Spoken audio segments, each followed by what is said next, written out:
السلام علیکم ورحمۃ اللہ وبرکاتہ۔ میرے محترم ناظرین و سامعین، حضرت خدیجۃ الکبریٰ رضی اللہ عنہا کی سیرت کی چوتھی قسط آپ کے پیش خدمت ہے۔ اللہ تعالی ہماری اس کوشش کو قبول و مقبول فرمائے۔ محترم ناظرین و سامعین، نبی کریم صلی اللہ علیہ وسلم کو نبوت و رسالت کے اعلی مقام پر فائز کر دیا گیا، لیکن ابھی تک نماز پنجگانہ فرض نہ ہوئی ہے۔ نبی کریم صلی اللہ علیہ وسلم نوافل پڑھا کرتے تھے۔ حضرت خدیجہ رضی اللہ عنہا بھی آپ کے ساتھ نوافل میں شرکت کرتی تھی۔ عفیف کندی ایک شخص ہیں، وہ مکے سے باہر قیام پذیر تھے۔ وہ ایک مرتبہ سامان خریدنے کے لیے مکہ آئے اور حضرت عباس رضی اللہ عنہ کے گھر میں قیام کیا۔ صبح کے وقت ایک دن کعبے کی طرف نظر پڑی تو دیکھا کہ ایک نوجوان آیا اور آسمان کی طرف دیکھ کر قبلہ رخ کھڑا ہو گیا۔ پھر ایک لڑکا اس کے دائنی طرف آ کر کھڑا ہوا، پھر ایک عورت دونوں کے پیچھے کھڑی ہو گئی اور تینوں مل کر نماز پڑھنے لگے۔ نماز پڑھ کر یہ لوگ چلے گئے تو عفیف نے حضرت عباس رضی اللہ عنہ سے کہا کہ کوئی عظیم الشان واقعہ پیش آنے والا ہے۔ حضرت عباس رضی اللہ عنہ نے جواب دیا، ہاں۔ پھر کہا، جانتے ہو یہ نوجوان کون ہے؟ یہ میرا بھتیجا محمد ہے، یہ دوسرا بھتیجا علی ہے اور یہ محمد کی بیوی خدیجہ ہے۔ میرے بھتیجے کا خیال ہے کہ اس کا مذہب رب تعالی کا مذہب ہے اور وہ جو کچھ کرتا ہے اسی کے حکم سے کرتا ہے۔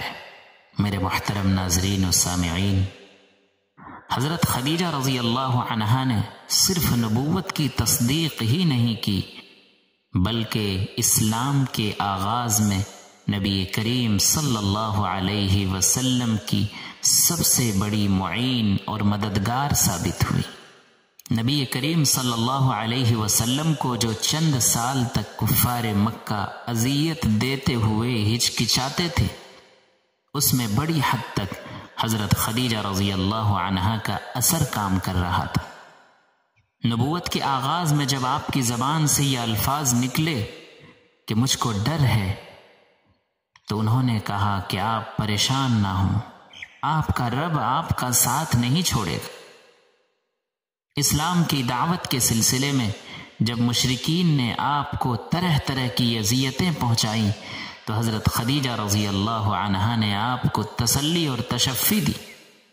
چنانچہ روایت کے اندر آتا ہے کہ نبی کریم صلی اللہ علیہ وسلم کو مشرکین کی تردید یا تکذیب سے جو کچھ صدمہ بھی پہنچتا تو حضرت خدیجہ رضی اللہ عنہا کے پاس آ کر وہ صدمہ دور ہو جاتا تھا، کیونکہ وہ آپ کی باتوں کی تصدیق کرتی تھی اور مشرکین کے معاملے کو آپ کے سامنے ہلکا کر کے پیش کرتی تھی۔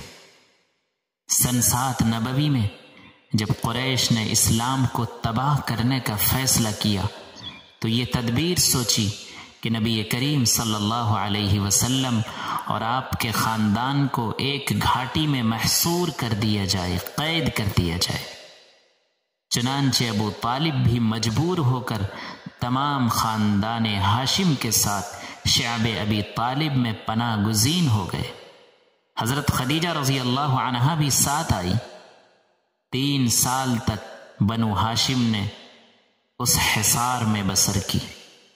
یہ زمانہ ایسا سخت گزرا کہ درختوں کے پتے کھا کھا کر زندگی بسر کرتے تھے۔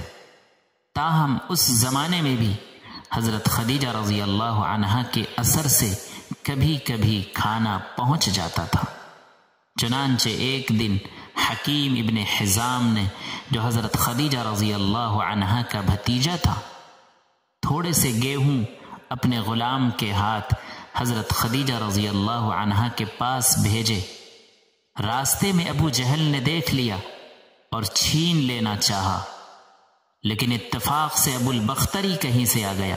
وہ اگرچہ کافر تھا لیکن اس کو رحم آیا اس نے ابو جہل سے کہا کہ ایک شخص اپنی پھوپھی کو کچھ کھانے کے لیے بھیجتا ہے تو اسے کیوں روکتا ہے؟